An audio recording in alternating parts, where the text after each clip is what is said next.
Assalamualaikum warahmatullahi wabarakatuh. Halo pemirsa, kembali lagi bersama saya Wardatul Jannah di MA Hasan Munadi Madrasah Multimedia. Kali ini saya sudah bersama dua narasumber kami yang bernama Bu Amila dan Bu Rica. Untuk lebih lanjutnya kita bisa langsung kenalan sendiri ya.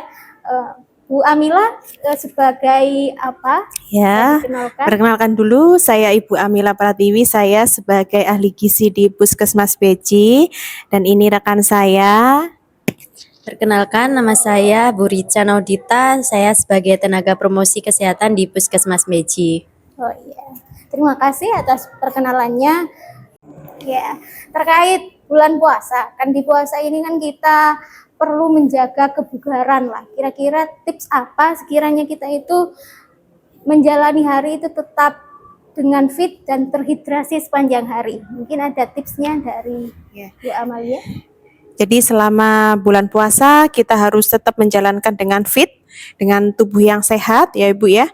Jadi kalau waktu sahur, kalau bisa makan makanan yang bergizi. Biasanya orang-orang itu ngantuk Bu kalau waktunya sahur. Jadi banyak makan yang males-males, kalau bisa makannya lebih bersemangat lagi ya.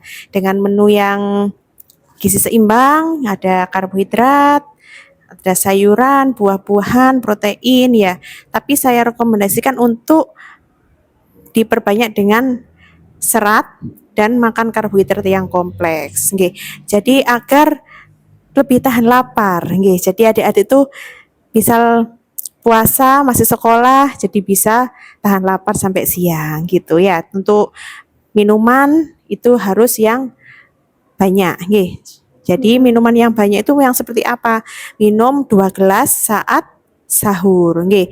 Dan tidak direkomendasikan untuk banyak mengkonsumsi makanan atau minuman yang mengandung kafein. Nggih. Oh, begitu. Berarti kalau misalkan minum kopi waktu subuh itu tidak direkomendasikan ya? Iya, betul. Jadi minum kopi sebelum waktu sahur itu tidak direkomendasikan karena bisa menyebabkan diuretik Bu. Minumannya itu banyak mengandung diuretik, jadi lebih sering pipis, ya, sering kencing, jadi nanti malah tidak terhidrasi tubuhnya.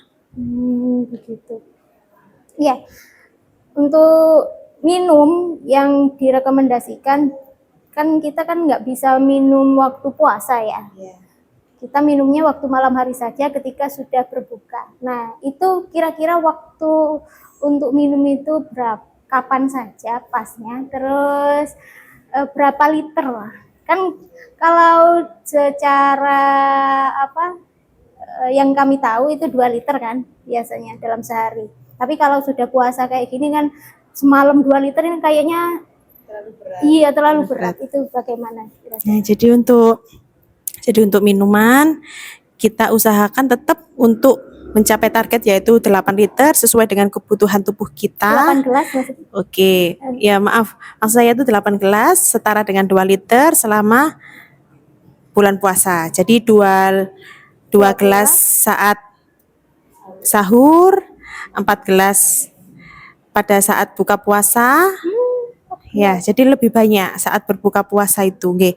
2 gelas sebelum makan berat, setelah 2 gelas lagi makan berat, dan 2 gelas lagi setelah tarawih. Jadinya pas 8 liter untuk mencukupi kebutuhan harian kita. Oh, bisa ya di politik ya. Tetap 2 liter berarti ya. Iya, betul.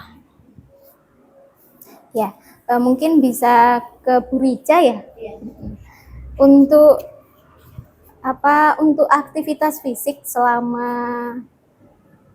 bulan puasa, kira-kira apakah aman berolahraga waktu berpuasa? Jadi aktivitas fisik itu sangat direkomendasikan pada saat puasa. Karena apa? Karena kita kalau puasa kan waktu buka puasa kan pasti makanannya kan mesti banyak. Nah, itu juga perlu adanya aktivitas fisik, di mana rekomendasi aktivitas fisik itu 30 menit per harinya kalau tidak puasa. Nah, ini bisa dilakukan pada saat menjelang buka puasa 1 atau sampai 2 jam sebelum buka puasa, itu sangat direkomendasikan sambil ngabuburit ya Bu ya sebagai aktivitas fisik. Nah, olahraganya itu ya olahraga yang ringan saja, bisanya kayak yoga, kemudian kemudian jalan ringan, keliling gitu, kemudian bisa juga stretching, nah supaya nggak pegel-pegel pada saat bekerja. Nah itu juga termasuk aktivitas fisik yang direkomendasikan pada saat puasa.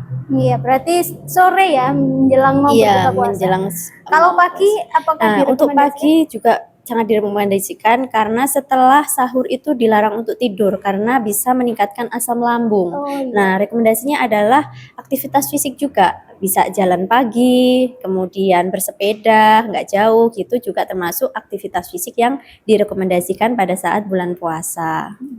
Tapi kalau bulan puasa itu kalau pagi kan nggak bisa minum ya. Iya, jadi Jadi harus olahraga yang ringan-ringan saja, ringan-ringan yang saja. penting durasinya 30 menit minimal ya, Iya. supaya memenuhi ini apa aktivitas fisiknya. Paling nyaman itu sore itu. Iya. Capek, haus bisa langsung minum dan berbuka puasa gitu. Oke. Terus itu untuk aktivitas fisik. Terus ini ada pertanyaan lagi, mungkin untuk yang ini bisa dijawab terserah siapa. Mengatasi kesehatan mulut. Waktu bulan puasa kan wangi surga gitu Iya. ya. Nah, ini biasanya kan terjadi ke kita, itu gimana cara menanggulangi itu Nah, kira-kira? tipsnya itu kita juga harus memperhatikan makanan yang kita konsumsi, terutama kita harus memperhatikan gizi seimbang tadi, mulai dari karbohidrat, protein hewani, kemudian sayur dan buah, dan kebutuhan air itu harus cukup. Dan dilarang juga boleh makan gorengan tetapi dibatasi ya Bu ya. Jadi gorengan itu juga bisa mengakibatkan asam lambung naik, di mana nanti juga mempengaruhi bau mulutnya. Iya. Nah, kita waktu puasa juga harus merawat kesehatan gigi dan mulut. Bisa gosok gigi ketika setelah sahur, kemudian setelah berbuka puasa itu direkomendasikan untuk gosok gigi. Dan sebelum puasa nih tipsnya harus periksa gigi dan mulut di dokter gigi. Kan meskipun tidak berlubang, kita bisa perawatan tentang kesehatan gigi dan mulut, mengecek apakah kondisi gigi dan mulut kita itu bersih atau tidak. Bisa scaling atau Ya, apa. scaling, pembersihan karang itu juga dapat mempengaruhi bau dari mulut. Iya betul. Mungkin pertanyaan terakhir ini, pertanyaan penutup. Ini tentang puskesmas, panjenengan berdua sebagai petugas kesehatan ya. Kira-kira jurus rahasia atau tips ampuh agar tetap prima melayani masyarakat selama bulan puasa, kan sambil berpuasa penuh ya. Ya, jadi tips untuk kami dari tenaga kesehatan, terutama kalau waktu puasa itu kan jam tidur juga berubah. Nah, kita harus mengatur pola tidur kita. Misalkan awalnya kalau aktivitasnya berhari-hari tidurnya jam 11 malam. Nah, itu kita geser menjadi jam 9. Nah, nanti kan bangunnya waktu sahur. Nah, jadi pola tidur itu juga harus kita sesuaikan dengan jam puasa. Kemudian juga menyesuaikan asupan gizi pada saat sahur maupun buka puasa. Yang perlu kita tekankan tadi kandungan gizinya, bukan kuantitasnya. Kuantitas maksudnya seberapa banyak yang kita makan, tapi kualitasnya yang harus diperhatikan. Harus mengandung karbohidrat, kemudian protein hewani yang paling tinggi, nah cukup. Kemudian lemak juga sangat dibutuhkan juga, tetapi dengan batasan tersendiri. Kemudian minum minuman yang sehat kayak tinggi serat, kayak jus seperti itu.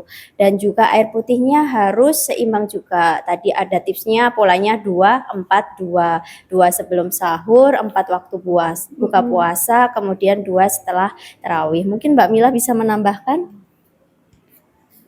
Kalau untuk makanan sendiri, jadi lebih bagusnya itu kita mengurangi makanan yang banyak mengandung gula. Ya, jadi waktu setelah buka puasa lebih baik kita buka dulu dengan air putih dan 3 biji kurma.